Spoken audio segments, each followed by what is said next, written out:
নমস্কার বন্ধুরা, welcome to cricket Bangla. তো বন্ধুরা, বিরাট বড় একটা ধাক্কা কেকেআর এর জন্য, বিরাট বড় একটা ধাক্কা।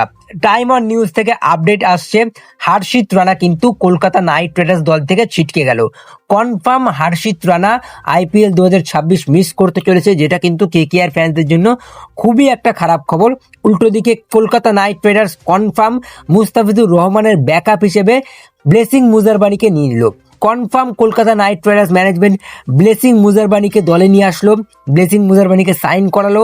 ব্লেসিং মুজারবানি দুর্দান্ত পারফরমেন্স করে আসছে টি20 ওয়ার্ল্ড কাপ থেকে, সেটা দেখে কিন্তু চোখ বন্ধ করে কেকেআর ম্যানেজমেন্ট ব্লেসিং মুজারবানিকে দলে ফিরিয়ে আনলো। ওইদিকে বিরাট বড় একটা ধাক্কা লাগলো কেকেআর এর জন্য। আইপিএল 2026 মিস করতে চলেছে হর্ষিত রানা। কলকাতা নাইট রাইডার্সের ফ্যান্সরা অনেক ভেঙে পড়েছে। হর্ষিত রানার মতো একটা গুরুত্বপূর্ণ প্লেয়ার যদি দল থেকে বেরিয়ে যায়, কলকাতার জন্য কিন্তু 20% লস হয়ে গেল। মানে শুরু হোনে সে পেহলেই খতম হো গিয়া। কলকাতা নাইট রাইডার্স আইপিএল খেলতে পারলো না, তার আগেই কিন্তু একটা ধাক্কা লেগে গেল, হর্ষিত রানা ছিটকে গেল। সেদিকে আমার মনে হয় হর্ষিত রানার বদলে এবারে কেকেআর আকাশ মাধওয়ালের দিকে নজর রাখতে পারে। দেখা যাক কলকাতা নাইট রাইডার্স ম্যানেজমেন্ট কি সিদ্ধান্ত নেয়। বাকি যতটুকু আপডেট আসলো তোমাদেরকে বললাম। আজকে কিন্তু দুপুর 12টার সময় কলকাতা নাইট রাইডার্স একটা নতুন কিছু করতে চলেছে। ইনস্টাগ্রাম পোস্টে দিয়েছে আজ 12টার সময় কলকাতা নাইট রাইডার্স নতুন কিছু একটা করতে চলেছে। আমার মনে হয় কলকাতা নাইট রাইডার্স নতুন জার্সি লঞ্চ করতে চলেছে।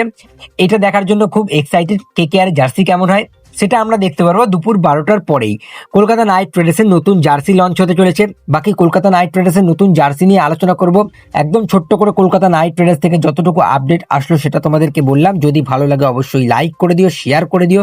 আমাদের চ্যানেলে প্রথমবার এলে চ্যানেলটিকে সাবস্ক্রাইব করে তার পাশের বেল আইকনটিকে অন করে দিও। আর অবশ্যই তোমাদের মতামত জানিও, কি মতামত থাকছে, কি প্রশ্ন থাকছে অবশ্যই জানিও। আইপিএল শুরু হয়ে যাচ্ছে এবং আইপিএল এর অথেন্টিক এবং ভিতরকার খবর জানার জন্য কিন্তু ক্রিকেট বাংলা ইউটিউব চ্যানেলটিকে সাবস্ক্রাইব করে পাশে থাকবেন। তো চলো গাইস, এই ভিডিওতে এই পর্যন্তই।